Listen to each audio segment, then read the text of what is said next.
Yo, what's up? Welcome back to another episode of the SWAS. Continuing on with NFL Week 4, Broncos, Jets in MetLife. Let's go. Welcome to the SWAS. The SWAS. SWAS. Hey, get the SWAS. All right, like I said, we got Denver on the road in the Meadowlands for this one. Jets now laying 7.5. This was at 7, so looks like some sharp actually came in, bought up those 7s because I'm seeing 7.5 across the board now. Total sitting at 39.5. Let's take a quick look at the pie charts, and according to this data that I don't trust, looks like the action's pretty split in this one. Tickets slightly leaning towards Denver a little bit. Sharp action slightly leaning towards Denver, but obviously, I mean, we just saw the line get bought up to 7.5, indicating some sharp action was on the other side.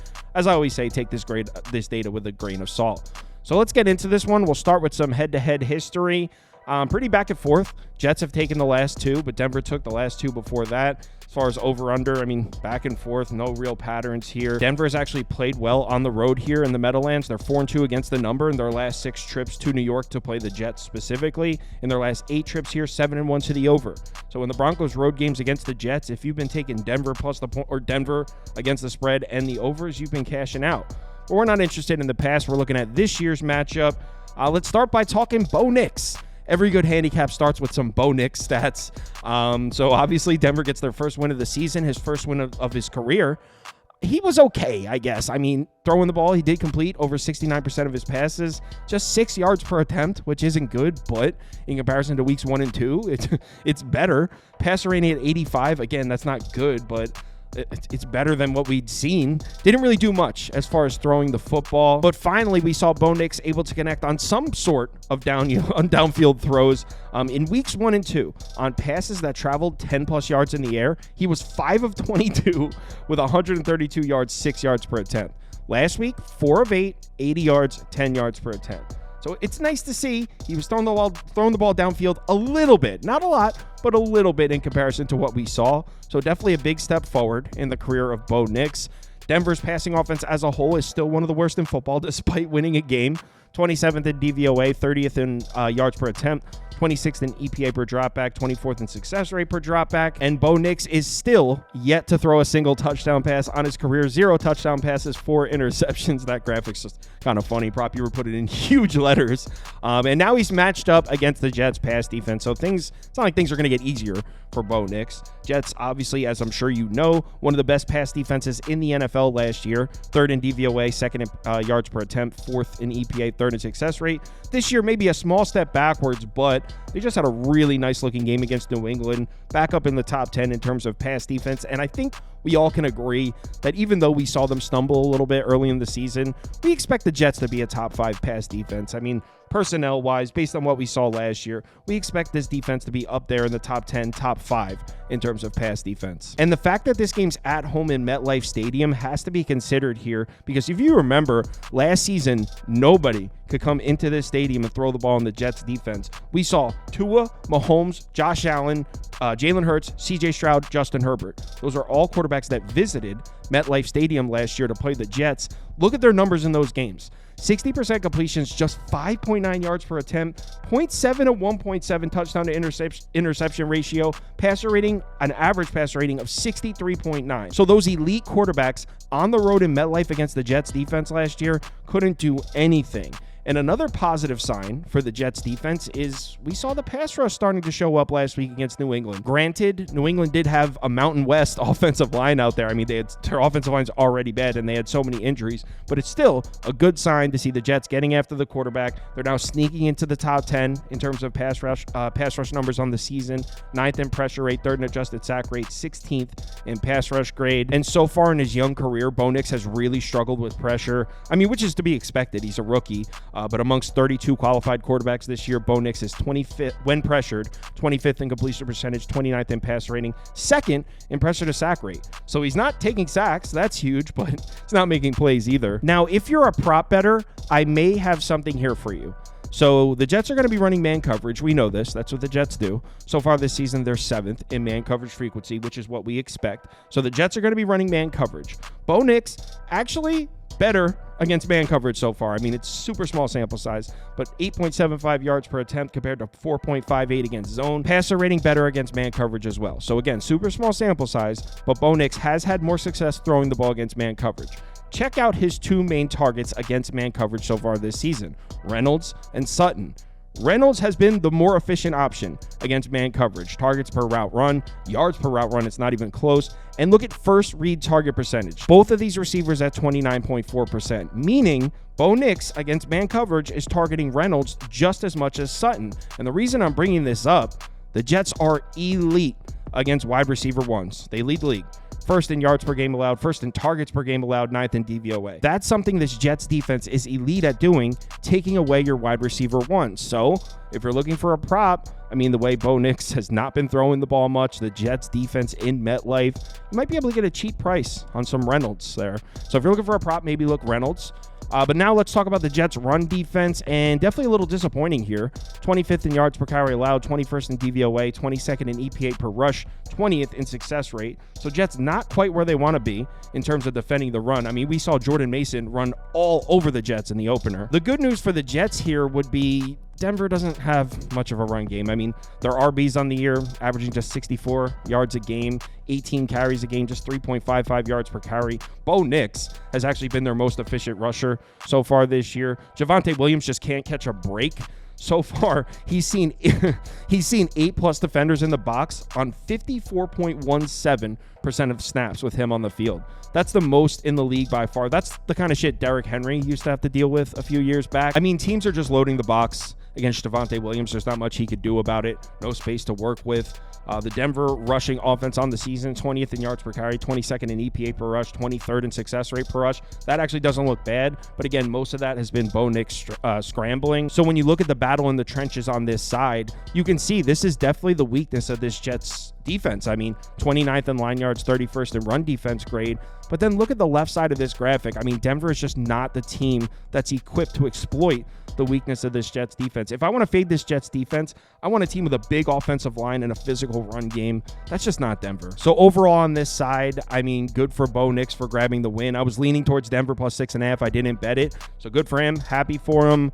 Don't like this spot. This is a nightmare spot for the Broncos offense. But let's flip it around and talk about the Jets offense. Aaron Rodgers put himself together a nice game on Thursday Night Football, completed over 77% of his passes, 8 yards per attempt, passer rating up at 119, even ran for 18 yards. Okay, Aaron Rodgers. It's definitely important to mention that the Patriots pass defense is not what it was. I mean, this might even be a bottom 10 pass defense this year. 25th in DVOA, 19th in yards per attempt, 26th and 27th in EPA and success rate. But you know what? I'm not taking credit away from Aaron Rodgers because he really did look good in that game. And believe it or not, Aaron Rodgers has the Jets flirting with the idea of being a top 10 passing attack. I'm going to say that again. The Jets, a top 10 passing attack. Two things that don't even belong in the same sentence, but check it out. 9th in DVOA, 19th in yards per attempt, 5th in EPA per dropback, 3rd in success rate per dropback. And what I liked most about that Thursday Night Football game, it wasn't just that Aaron Rodgers was making plays and we saw the passing attack working.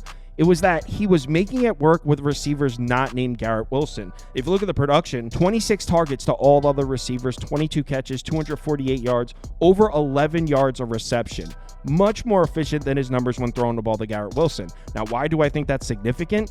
Because they're playing Denver, and Garrett Wilson is probably going to be on Surtain Island. I mean, so far, DK Metcalf, 3 catches, 29. George Pickens, 2 catches, 29. Mike Evans, 2 catches, 17. Surtain is locked down, so I do not expect Garrett Wilson to have a lot of opportunities to make plays in this game. So it's huge to see Aaron Rodgers was making plays in the passing game to guys not named Garrett Wilson. But you know what? Let's give this Denver defense some credit. And I was talking about this last week. Denver got branded as a terrible team, like immediately, right? They dropped to 0-2.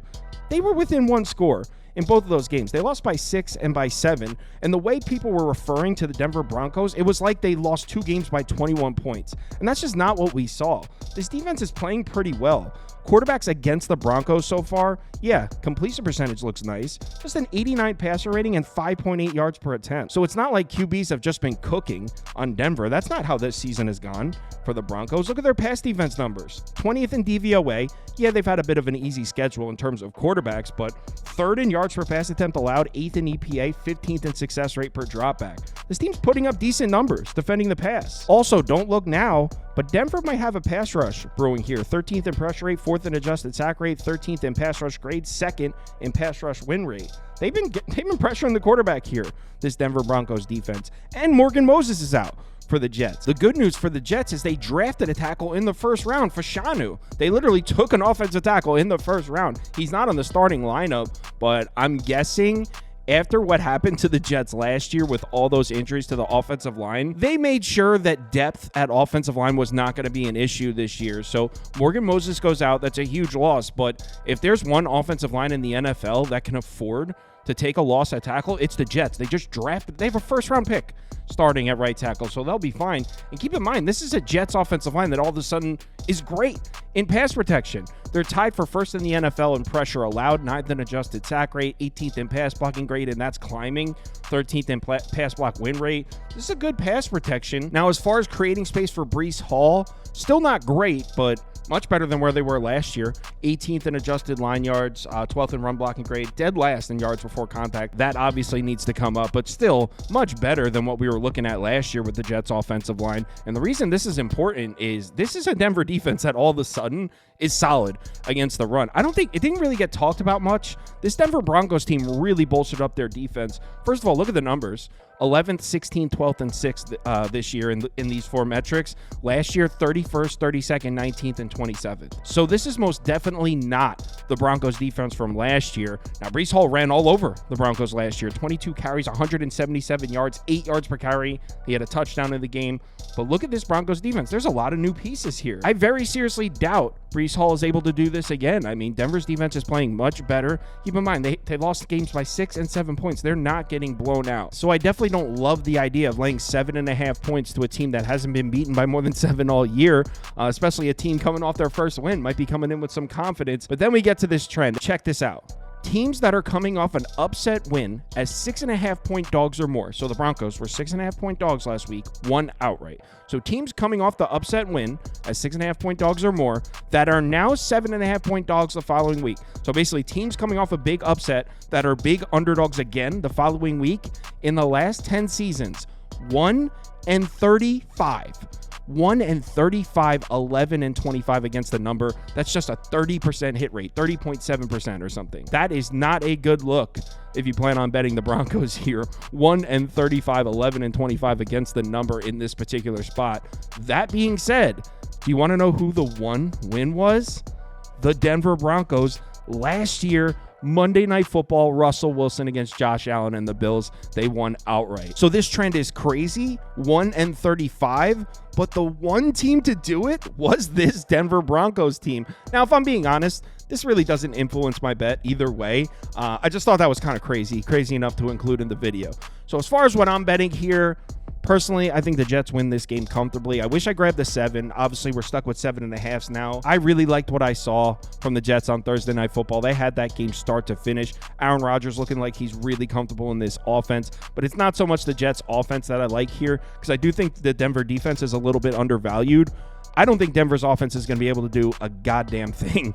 I think this is a nightmare spot for Bo Nix. Sure, maybe the Broncos are able to make a play or two on the ground. Maybe Bo Nix scrambles for one.